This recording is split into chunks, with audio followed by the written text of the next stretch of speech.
just close, Thank you, Mr. Chairman. I'd just like to say why I care about this issue. I have a... His time has expired. She can have another round. Ms. Feinberg, thank you for your service and appreciated our meetings over the last several months. Let me just begin. The ranking member mentioned the apolitical military. Secretary Hegseth, in his confirmation hearing, said that the professional uniformed military, quote, must remain patriotically apolitical and stridently constitutional. That's the Secretary's statement. I agree with that. Do you agree with that? Yes, sir. And this is a unique and important attribute of our U.S. military that makes our country very strong and our military very strong. Do you agree with that as well? Yes. Let me ask another question that I raised in Secretary Hegseth's hearing.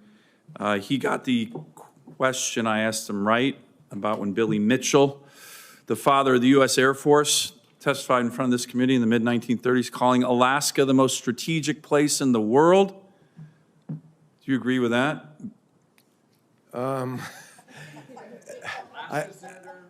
I agree it's one of the most strategic places all right. in the world. Well, maybe I won't support you. No, I'm kidding. It's not Greenland, though. Let's make that. In all seriousness, we have a lot going on in Alaska. We've had Russian, Chinese, ADIZ incursions, naval incursions. It's a real active place. Lower 48 media doesn't cover it. We had 2 incursions just last week by Russian bear bombers.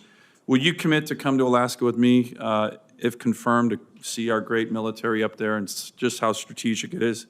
I will. Let me ask on shipbuilding. We are in a crisis. The Biden administration focused more on climate change than shipbuilding. The Congressional Research Service, which is our research service here in the Congress, their experts said we're in the worst crisis in shipbuilding in over 40 years.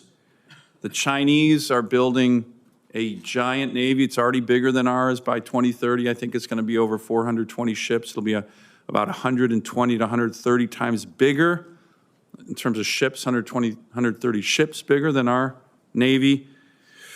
We could spend 2 hearings on shipbuilding, but can you give me a sense?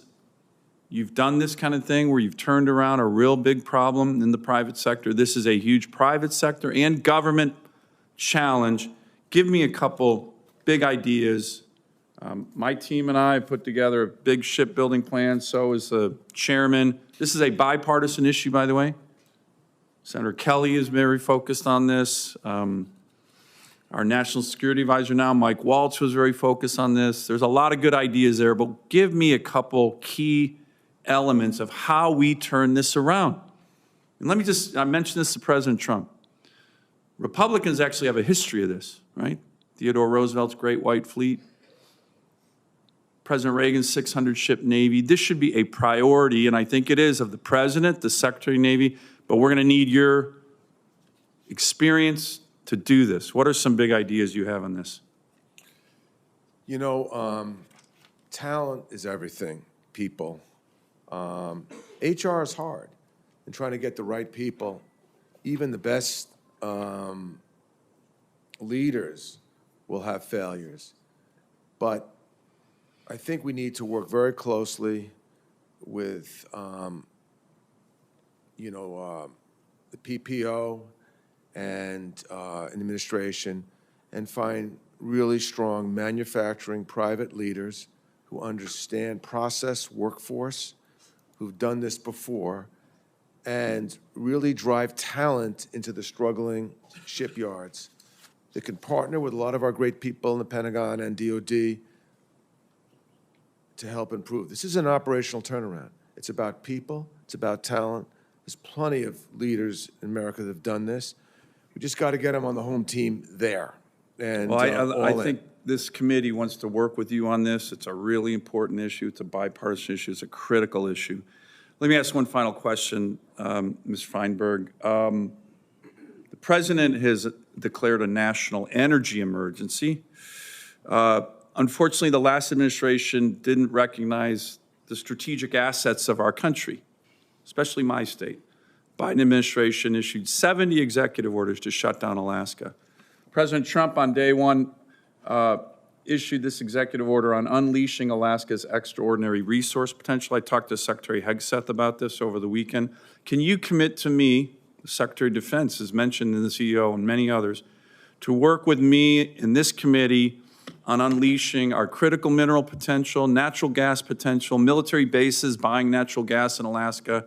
This is a key component of the President's strategy. It's going to make our country stronger, and it's a far cry from what we just experienced under the Biden administration. When you shut down critical minerals. Will you make that commitment, Mr. Feinberg? Yes, I will. Thank you very much. Thank you, Mr. Chairman. Thank you, Senator.